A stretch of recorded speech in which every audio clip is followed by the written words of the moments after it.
My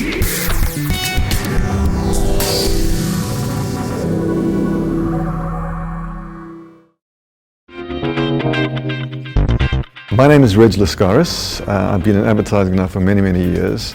Started a company in South Africa called Hunt Lascaris, TBWA.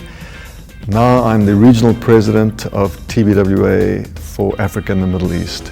John and I had been in advertising over the years, and we kind of, worked in different places together. And I said to him, one day, John, we're going to start our own advertising agency. And he said, when you're ready, give me a call. A year later, we started. I had to go and find money, and I bought a very old Toyota Corolla, a yellow one, and we operated out of the boot of that car. That's how we started our business. Nando's was one of our earlier clients. Nando's had just started. I think they had one store. And Robbie Brosen, we met Robbie Brosen, and he came to see us. And we kind of liked the guy so much because he was, he had guts, and he was exciting, and he was brave, and all those wonderful things. So we came up with this whole positioning of irreverence. We were going to take the mickey out of everything. Nando's traditional peri-peri sauces, in extra hot, mild, garlic and wild herb, are delicious on meat, mouth-watering on fish, but particularly tasty on chicken.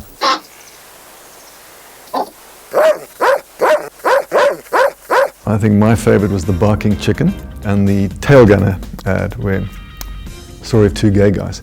She invited our neighbor Nathan and his companion to join us. Cooey! There they are now. So, Nathan, my children tell me you're a tail gunner. I was a military man myself.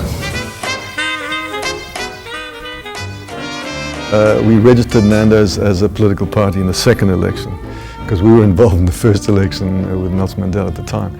And we registered the party, and we have all these posters, vote for the left wing, vote for the right wing. We said, no, you can vote for the left wing and the right wing, and you can eat the chicken as well. So vote Nando's. And we were a hot party, the peri-peri party. I was sitting in my office one day, and John was sitting in the office next door. We used to share an office, or sitting in the same office. And the receptionist says, there's someone here from the African National Congress. They want to talk to you about working for them. And I thought it was a friend teasing me. You get these funny calls. But I thought I'd better go and check. And there was a guy called Popa Molefe and Jill Marcus, who, as you know, is Minister of Finance now. And they said, no, we want you to handle our advertising. And of course, when the ANC won, which they had to win, I think we might have helped a little bit, but they had to win. We went there at the inauguration of Nelson Mandela and all the celebrations and so on. So it was a fantastic period of time.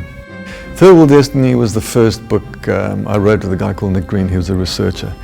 And this was back in the early apartheid days where everything was black and white. And we challenged the whole thing. We said, this is a load of hogwash. There are only green people. In other words, it's all about money. Where we compared a lot of what South Africa was going to become, and we were looking at Brazil because there were so many similarities between Brazil and South Africa. The second one was communicating in the third world. Third one was Fire and Water, which was really a book about trying to motivate people. Then Reveling the Wild, about how to live in the new South Africa, because South Africa was changing. And then The South African Dream, which wasn't as successful as we wished it could have been.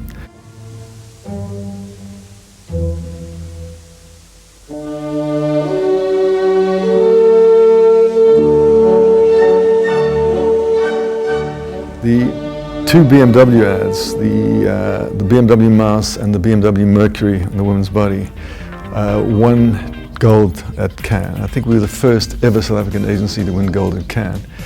And without sounding boastful, I don't want to, we were also the first ever International Agency of the Year as a judge by Ad Age, which is the American magazine. So we had a really good build-up to the millennium, and then we were chosen as Agency of the Century, which is quite funny, because I never had to get that back. I won't be here.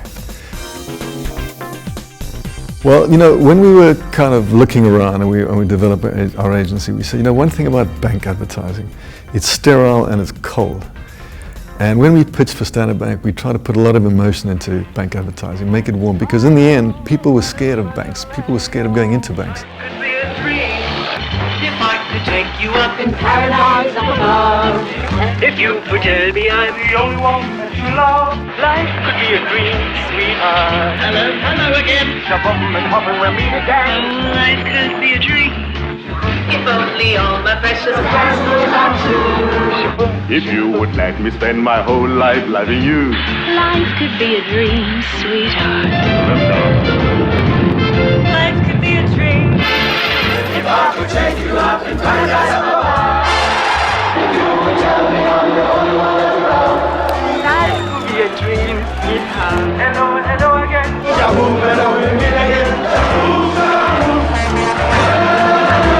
Shaboom, shaboom. Shaboom, yada-da-da-da-da-da-da-da, shaboom, shaboom, yada-da-da-da-da-da-da, shaboom. The new book, Lessons from the Boot of a Car, is really all about my life in advertising and what I've learned, because I really want to encourage young entrepreneurs, as I said, to be brave.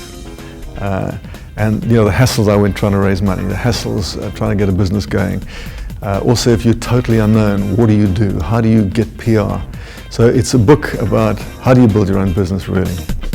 What is the key to making a good ad? Well, actually, it's not really about a good ad, it's about a great idea. So if you have a great idea, the beauty of a great idea is it can go all over the place. It can go on the internet, it can go on radio, it can go on TV, especially these days where we have so many media opportunities, so many touch points with the consumer. To have an idea that travels across all media types is essential.